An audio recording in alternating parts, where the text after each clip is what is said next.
Hello, 2021. It's so nice to meet you. Everyone is counting on you for a better year. But the truth is, you have no control over people's happiness. Happiness isn't about having what you want, it is appreciating what you already have. 2020 may have been a trying time, but it taught me a new level of appreciation. Not only for toilet paper and teachers, but time. It taught me the value of time. It's the time we have now that matters most.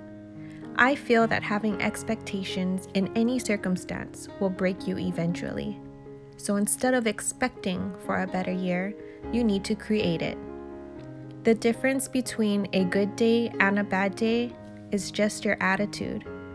Remember that happiness is not by chance, but by choice. Let's all jumpstart 2021 with positive energy. Let's grow through what we go through. Let's make room for self-growth and work on becoming the best version of ourselves, not only for this year, but for all years ahead. Hello, 2021. It's so nice to meet you. Happy New Year, everyone.